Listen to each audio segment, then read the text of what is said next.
Good morning and welcome to KGL PubFactory virtual series. It's our industry day and we're happy to welcome all of you. I'm Cara Rivera, KGL's VP of Consulting and Market Analysis. As some of you may recall, last year we launched Industry Day right after the OSTP memo was released. And we interviewed Howard Ratner. He is Executive Director of Chorus. We dissected the memo and we discussed the potential future implications. And today, for our first session, I'm honored to be introducing Lisa Janicke Hinchliffe for a conversation on the evolving implications of OSTP's guidance to ensure that all federally funded research would be freely and immediately available to the public. Lisa is professor and coordinator for research and teaching, professional development in the University Library and affiliate faculty in the School of Information Sciences, European Union Center, and Center for Global Studies at the University of Illinois at Urbana-Champaign. Currently also chair of the ORCID Board of Directors, Lisa has consulted, presented, and published widely on the scholarly communications, publishing, and value of libraries, and more. She's well known as a chef at Scholarly Kitchen. Welcome, Lisa. Thank you, Cara. It's great to be here with you today. I'd like to begin our conversation today with a broad question. For our audience, comprised mostly of scholarly journal and book publishing professionals, what do you think is the most important for us to understand since the original memo was released? Or what's the most important news that's been made since last August? Sure. I think it's worth sort of grounding ourselves in the memo because it may be a while since we've all had a chance to look at it. So it's we're very aware of the part of the memo that is about the requirement for immediate, unembargoed public access to publications, which is certainly an important part of the memo. But there's actually quite a bit more in that OSTP Nelson memo that I thought is worth mentioning because many of these things are going to come up as we talk about things today, I suspect. So the first is that there is also an open data mandate, and that open data mandate is triggered by the publication of the first publication to come out of that data set. And so, the data itself as a separate publication, if you will, being made open is a significant change for researchers. There's also the requirement that any of the publications as they're reposited must be in a machine readable format and that they have to be accessible to people with assistive devices. So that machine readable format, of course, means that you're not going to be able to have just a scan of the pages as an image. You're going to need a tagged PDF or HTML, XML kind of output. There's also a significant requirement to ensure that persistent identifiers are used within the manuscripts and the metadata. And that includes for the researchers themselves, the funders. So you have to have identifiers for the funding agencies, as well as for the outputs, the articles, the data sets, those we probably usually see as DOIs, right? So we've got a number of persistent identifiers that have to be there. And then there's the metadata of the article itself, authors and affiliation, publication date. I think we're pretty used to those as metadata. Interestingly, the peer review status of the article or the publication also has to be disclosed in the metadata. And then finally, a new thing with the Nelson memo, as opposed to the 2013 Holdren memo, is that there is the recognition in this memo that we are going to need to have not a standardization, but a harmonization process across all of the federal agencies. And so there's this sort of recognition that as you ask hundreds of agencies to develop these policies for the sake of the broader community, researchers, institutions, we're going to need some harmonization of these policies. And sort of the other thing we have is a set of staggered deadlines. earlier deadlines relative to the public access to the publications than to some of the other things, and earlier deadlines for those agencies that were subject to the 2013 memo, as opposed to the fact that now all agencies are subject to the memo that was most recently released. So there's a significant additional components in the memo, as well as wow, so many more agencies that have not dealt with this. So I think if we then sort of fast forward today and say like, well, what's changed since that first memo, and maybe since you had a chance to talk with Howard, as I really enjoyed that interview with him where he sort of dissected all of it. The first thing that we can say is that agencies with earlier deadlines have more or less met all of the deadlines that have been set so far. And so the implementation is continuing apace at the deadline sort of sequence set in the memo itself. This is a little different actually than the 2013 memo, where it took people, Yeah. took the agencies quite a bit of time to get some of these things up and running, although there were not such hard deadlines expressed. Now, as we see the deadlines moving from those agencies that were already subject to those agencies for whom this is new, I suspect we're going to see some slippage in meeting those deadlines. The other sort of very large wrinkle that we probably were not expecting is that, just a few weeks ago, the U.S. House Appropriations Subcommittee on Commerce, Justice, and Science released their proposed spending bill, in which they defund this memo and say that none of the funds made available under this appropriation may be used to implement, administer, apply, enforce, or carry out the OSTP memo, of August 25th, 2022. Now, this is not in the Senate bill, and so there will be a reconciliation, et cetera, process, but this is not something I think anyone, to my knowledge, really expected to see there, and would obviously be a huge change if that were suddenly pulled back. And if there's no money to implement it, then it's really going to change the memo. But I think the other thing that we can say is that we are seeing publishers proactively adjust their business strategies, the services that they're offering, and the policies, both to accommodate this memo, as well to ensure the financial sustainability of their businesses in light of, in particular, the zero embargo on either the author accepted manuscript or the version of record. So I think everyone sort of, there's a lot of the publishers will need to change, and indeed the publishers are changing. And so we'll continue to see that happen, I suspect. But there's definitely very clear evidence that publishers are already responding to the OSTP memo, just like we saw them respond to Plan S in Europe, as they anticipated policies coming into place and wanting to serve their authors. Yeah, very good. Very, very helpful. Well, the OSTP memo doesn't really specify in its guidance that agencies require authors to publish in either a hybrid or a fully OA, gold OA journal. To be in compliance, they do require, of course, that authors make their works immediately and freely available in an approved repository. So there will be some restrictions on specific publishing pathways or by the funding agency. Given the latest in the congressional bill that you were just mentioning, and also just from what you've been hearing, I mean, do you believe that there will be any kind of funds in the end for the authors to use toward their research, to funding their research as OA? Yeah. So the OSTP memo directs agencies to allow researchers to include reasonable publication costs in their grant proposals, as well as, interestingly, any costs that, for the submission, curation, and management of the open data.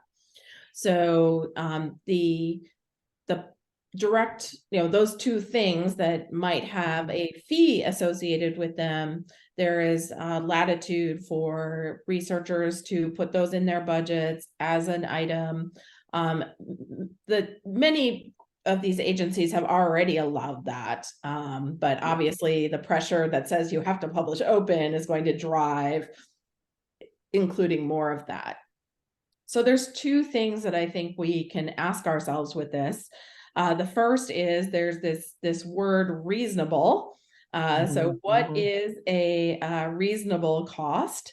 Some people have taken that to mean that there might be some sort of notion that there would be a notion that it's reasonable for a publisher to charge X amount, and sort of reasonable amount of profit that a publisher might take.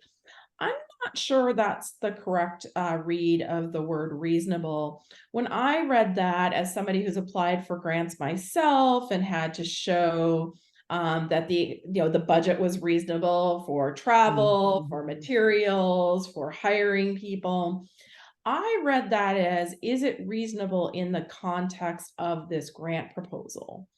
And so in my mind, it was more like, well, it's a $250,000 grant. It looks like it would produce X number of articles. We take a multiplier. Let's just say we use 3,000 US dollars.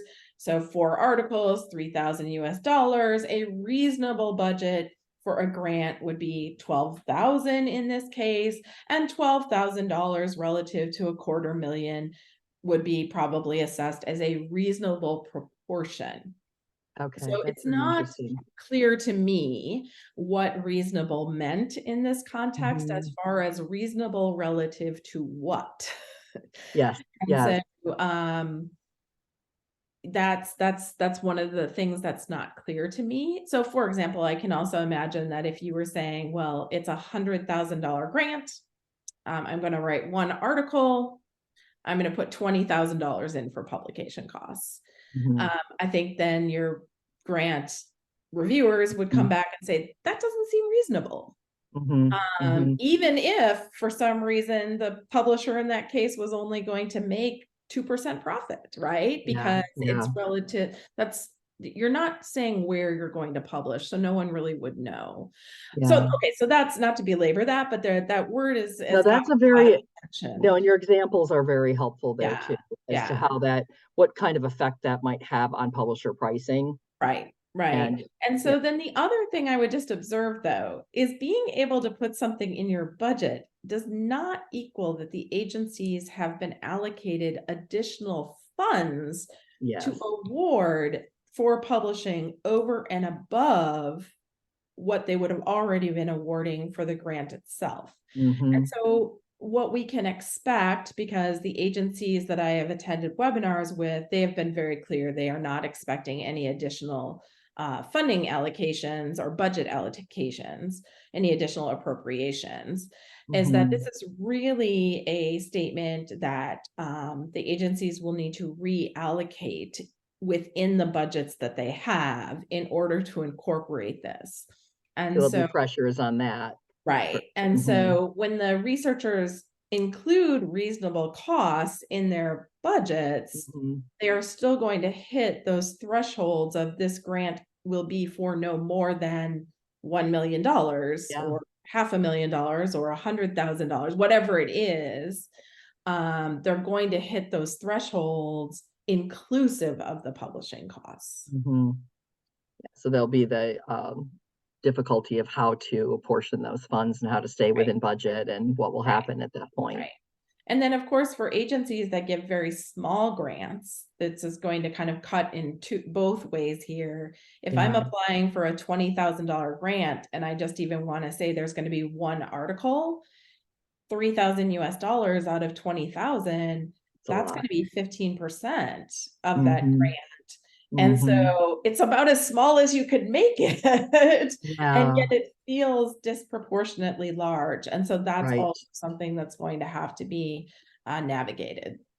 Yeah, well, that's very, I think that is a big concern, and it's very interesting to hear it laid out so well.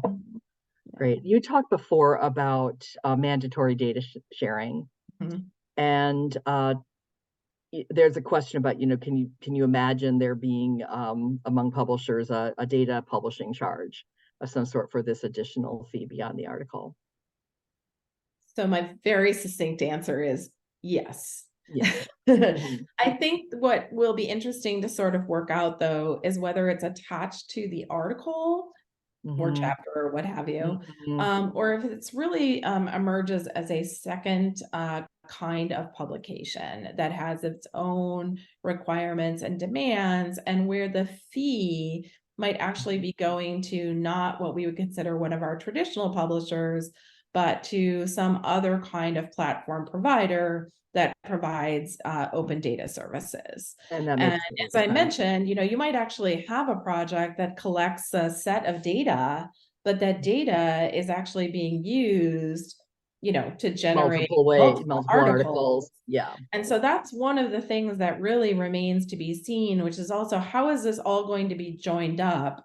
One of the Mhm. things that's clear is that we're going to also need to really improve the persistent identifier layer and linking for data relative to its Mhm. sort of partner articles, or other Mhm. things. And So even some access issues, I would imagine. right, I know it's right. open, but still there'll be Right. some, Yeah. yeah. And then with the data, it's of course, as the saying goes, as open as possible and as closed as necessary, because of course we would not be making privacy, Yes. private data that would Yes. invade Yes. people's privacy publicly available. So, it's a massive job to curate data that's maybe, if you would say, around, like celestial observations, right? Mm. But there's not a Mhm. privacy question. There's not a humanness question in there. When it comes to the social sciences and the data that social scientists collect, a lot of that data relates to humans. And so the degree to which that data can be made open, which Mhm. essentially means then that you have a data set that you have to create and manage in order to do the research. And then you have a subsidiary data set, which is the data from the project that can be made public. Yeah. So in that case, the researcher is actually going to end up generating two sets of data. Yeah. Yeah. Which is another. Right. And so I think in the, it's just remains to be seen exactly how all of that will be funded. Because Mhm. there's labor that has to be Yes, done. that goes with that, right? And then there's okay, and then where does this data live with some sort of longevity? Mhm. That's super helpful. I'm wanting to turn a little bit now to sort of formats of articles and how they might be thought about. We've certainly talked to a number of executives at large publishers, university presses, that are obviously looking for ways to uphold the value of the content to be able to have revenues come in, cover costs of all sorts. Um, there are the discussion seems to center around, at least the people that we've spoken to, about version of record sort of versus the author accepted manuscript. And, quite frankly, whether there can be either value added to the version of record while still realizing, as you mentioned early on in the discussion, about the need to have metadata, have machine readable, and other kinds of value added to the author accepted manuscript. What are your thoughts on this, and what have you been hearing? Because I think this is something that certainly in talking with societies, they've been very interested in what will help. It's almost like what will with the proliferation of green open access, how will gold even keep its value? So we're really Right, interested in hearing right, your right. thoughts. So I think understanding that we're talking about different versions of the same article, and we're just going to say article for sanity's sake here. It obviously could Certainly, be other kinds of publications. really. So we have sort of established terminology of version of record, which is the publisher produced PDF that is hosted on the publisher platform. And then we have the author accepted manuscript, which is the last file that the author submits before the editorial, typesetting, layout, etc. process. Other corrections, yeah. And so the real question, if a publisher is considering sort of separating the status of those and allowing the author to make the author accepted manuscript openly available, zero embargo, in an agency designated repository, and then keep the version of record closed, okay, then what you are asking the question is because who pays for closed articles isn't researchers, it's libraries and other institutions. So what we're asking is, will libraries continue to subscribe to journals if there is a alternative copy of the article available that is the author accepted manuscript? And so what we're asking ourselves is the question of substitutability. Now, a lot of times this is discussed as a question of equivalency, and I want to be very clear that I don't think this is a question of equivalency, of determining whether or not, how close is or how equal is the author accepted manuscript to the version. Is it good enough almost? Right. It's a question of substitutability. I think that we know for many, many, many use cases, the author accepted manuscript is absolutely substitutable for the version of record. And so what librarians will be faced with is saying, because we're not getting more money either. No, right. We're actually getting less money. And so we are looking at our subscriptions and saying, what is the value in these subscriptions? And for what they cost, what's the value delivered? Now, in some cases, there are some journals where the value delivered in the full journal itself may be determined to be enough. But I would point out as well, for publishers who may not have been tracking all of this because they weren't thinking about zero embargo, is to be sure that they know that libraries have access to a tool which is called Unsub. Oh, yes. Which has been created specifically to help libraries model the value of their subscriptions. And that tool specifically is able to show librarians the degree to which there is a substitutable copy and the percentage of the articles in a given journal are substitutable by a reposited copy. And then be able to adjust your calculation of the value of the subscription based both on the usage of the content, but also the degree to which there's a substitutability available. So if I were looking at this, I would say that the other thing that's going to happen because of the mandates around metadata and PIDs and the like, is that author accepted manuscripts are going to become increasingly easy to find and to direct people to. If you do not have a version of record, or alternatively, they're just going to be easier because they are not paywalled and no one has to navigate authentication and authorization issues. So I'm pretty sure that the value of the version of record will be hollowed out by zero embargo author accepted manuscripts, differently than when it's an embargoed copy. Right. So under the Holdren memo of 2013, publishers could preserve their subscription value with embargoes, but also under the Holdren memo, we didn't have all this joined up metadata, PID, correct, and right. a whole tool infrastructure that allows people to point to a substitutable copy. So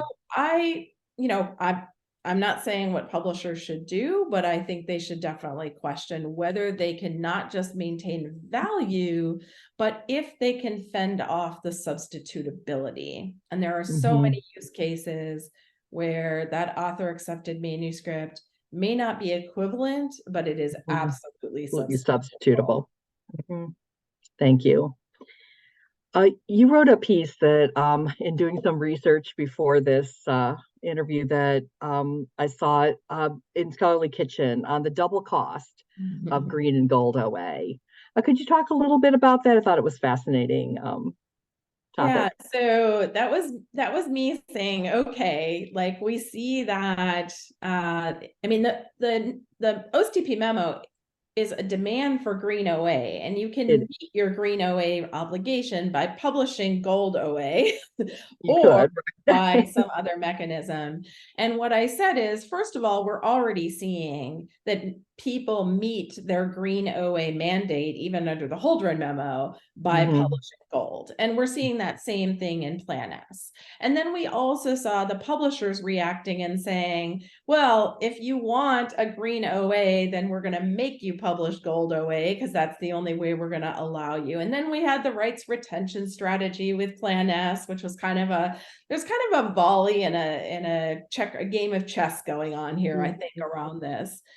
And certainly we also saw these, we have a lot of, so the long term I see is that the system is flipping. Like it may not be flipping as fast as some people want it to flip, but there is no question in the growth of OA. And we did see more journals flip from subscription hybrid to Yeah, fully OA in the last year than we have seen in ever. previous years. Yeah. So the trend and the direction of travel is clear. And so the double cost question is, why are we maintaining repositories if we're also going to have just full OA versions of record? Hmm. But I think embedded in this was this green via paywall or green via subscription Yes. versus via gold. Hmm. And, we're seeing even a new version of green via gold released just this week, as you and I are talking, from the American Chemical Society, that said, well, if you don't want to pay for gold OA, but you need zero embargo green, we'll provide that to you. It'll be at it'll be 2,500 US dollars rather than, 4,500 US dollars. So it's cheaper. Yep. And that way you can get your zero embargo author accepted manuscript, and then your version of record will be subscription based. And so they will No pair cost. those two Hmm. together to cover the full cost of Hmm. and their revenues of that. So we're definitely going to see, it's interesting as we're shifting from pay to publish, pay to published from pay to read. Hmm. We're seeing publishers respond to that. And Yes. so I think the longer term consequences is that when people say green OA right now, a lot of times they think, oh, and then the version of record is paywalled. But the Yeah. reality is a lot of green OA is actually gold OA. And Uh-huh. I'm just Uh-huh. saying we're going to see more and more green OA that's gold OA, in part because the only way to publish is going to be gold. And it will be so fun to explain this to every author, every Yeah, it's also going to be publisher out interesting. there. Yeah, exactly. I think what we can see is that authors are looking for easy to understand solutions, Yes, and the ACS made an easy to understand solution. they What do sure you did. need? Here's the pathway, you Yeah, know. it's going to be fascinating, as you say, to see how the industry responds to this. It's brand new as of this Mhm. recording, Right. and so it's going to be very, very interesting. Yeah. Yeah. We're coming up on our time. I just wanted to ask you, I think, just overall, whether there's anything that you'd want to add that we didn't get to talk about today, that would be helpful for our audience. Yeah, I mean, I think this last thing we just sort of very slickly touched on here of like, wow, trying to explain this to authors. So I think we are in a time where this is very, very confusing for many, many people. Mhm. They do not get up in the morning like I do and say, ooh, a new OA policy. Let's dig in and understand it. And what's the implications? And right. One thing I said yesterday on Twitter with the ACS announcement, somebody said, well, I wonder how ACS members are going to feel about this. And I said, honestly, I think they might be relieved. There's a pathway. You've told me what to do, and I can get back to doing chemistry. Because what they want to do is chemistry. They don't want to do scholarly publishing management. And Very wise. Yeah. so, I think anything we can do to make things clearer for authors, Mhm. and that's true whether you're a publisher, a funder, a university. Absolutely right. And then Yeah. I think the only other thing I would say, just generally, as far as all of these mandates go, is that everyone needs to remember that when you poke the system, there's a system operating right now, right? And every one of these mandates or publisher policy pokes the system. And when you poke the system's going to respond, and not always as desired, or Yes, that's even so always smart. as Yes. anticipated. But I Yeah. think overall, I would encourage people to sort of do more of what we've been trying to do. I co-lead the Charleston Trend Spotting Initiative, which is to be admit that maybe not every outcome will be desirable as far as how the system responds, but to improve on the ability to say that we're able to expect and predict and anticipate. And so that's true for publishers as they change their policies. It's true for funders, really trying to model out and saying, okay, as the system responds, what's that going to look like? Not what do I want it to look like, Yeah. but what is it likely to look like? Yeah. So, yeah. Well, I can't thank you enough. Really, it's been absolutely fascinating, and you have so much knowledge and explained it also very well. We really do appreciate your time today, Lisa. Thank you very much. Look forward Great. to reading more. Yes. Well, thank you very much for this opportunity to have this conversation with you. And, as always, I say in every session, I'm always happy to hear from people as follow-up questions, comments, So great. disagreements, whatever. It's all learning. That's great. All right. Thank you, Cara. Thanks, Lisa.